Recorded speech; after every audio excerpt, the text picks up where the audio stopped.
Hi and welcome to my channel. In today's video we are going to talk about the Mercedes-Benz EQXX concept car and redesign it later.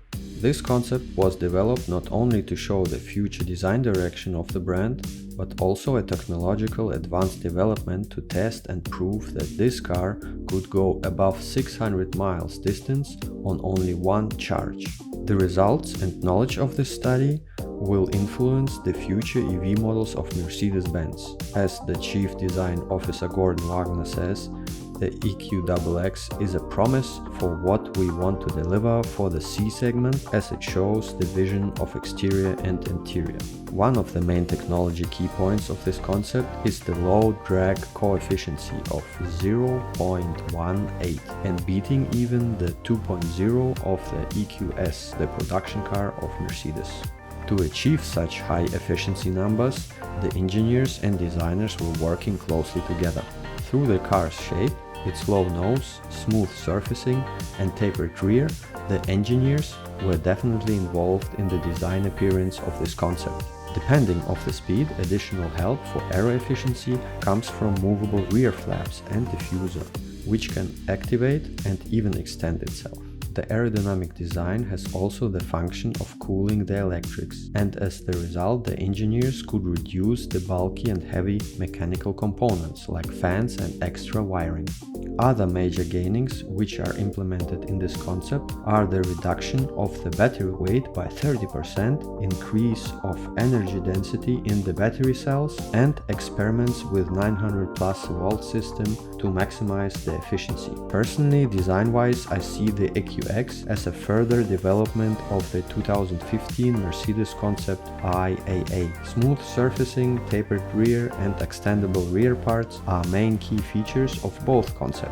The differences between both ideas are the realization and the size, as the IAA concept is about 5 meters long and the EQXX equals the size of the C-Class, which is about 4.6 meter long. Just a quick notice, if you're new to my channel and want to support me, please hit the like button and consider subscribing for future content. Also check my previous redesigns and sketching examples. Big thanks for watching, and let's start with the analysis. This image is officially released by Mercedes-Benz and it shows the EQXX concept from the 3/4 front view. My immediate response to the appearance of this car is that the body, the front and the rear are not connected and appear to me like they are from three different cars. On the one hand, we have a very tall and upright body side with a very small greenhouse, and on the other hand, I see a very low three-dimensional front, which has height-wise no connection to the side. Either the front has to be lifted up or the body side section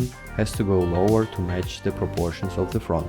Additionally to that, we have a very long and sharp declining rear part, especially if you check the area where the rear fender is at its highest point, and then almost like with a ruler and straight line goes towards the end of the vehicle. In my opinion, the proportions of this vehicle are almost cartoonish and don't reflect the solidity and superior technology lead of this brand. The basic rules of the design were ignored, and as a result you see a very fragile and misproportioned vehicle. The key and success of car design are always based on the correct proportion and relationship between body, wheels and greenhouse.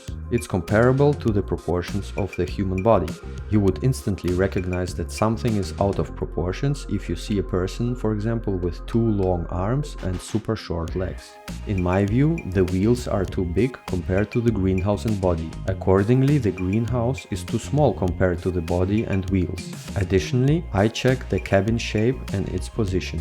I realized that again something is not correct. In terms of already new design direction of the EQS and EQE, I see that the definition of new proportions for these vehicles is kept forward, with quite spacious window graphic that creates a smooth arch from the front to the rear. On the EQXX, otherwise, I recognize a cab rear design and a very unbalanced window graphic.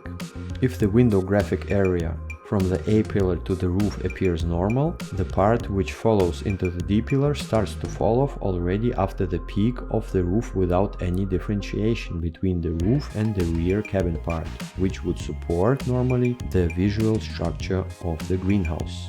Because of such misalignment, In the cabin proportions, the consequences of that we can discover in the door sections and realize how much bigger the front door is compared to the rear one.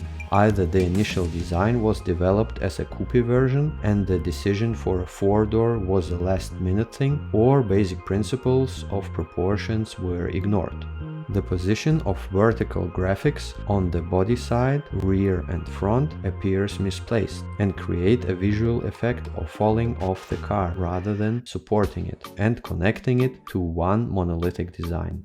In my opinion, one of the best examples in terms of good graphic implementation and design is a Porsche Taycan, where I can see similar graphical elements but with a much better and stronger appearance that support the volume of the vehicle. Talking about the front part and the face of the car, I personally don't recognize that this specific model is a Mercedes-Benz. As an exercise, if I cover all the badges, do I still recognize that we have a Mercedes in front of us? I don't think so. The car visually appears efficient and economical, but the feeling of solidity, prestige, and leadership over the others is missing. I hope the analysis of the EQXX is not too harsh and makes sense. Considering all the points brought up, I started with the outline of the car, where I changed the angle of the front glass, made the car more cab forward, raised the front lights graphics, and shortened the rear. Furthermore, I reduced the wheel size and created a face which is more recognizable as already new face identity of Mercedes, with combined graphics of the grille and lights. On the rear fender, I got rid of the pointy peak area and reduced the length of the rear. Maybe not all of the previously mentioned areas I was able to change, but I definitely tried out different approach and adjusted some of the key elements of the car.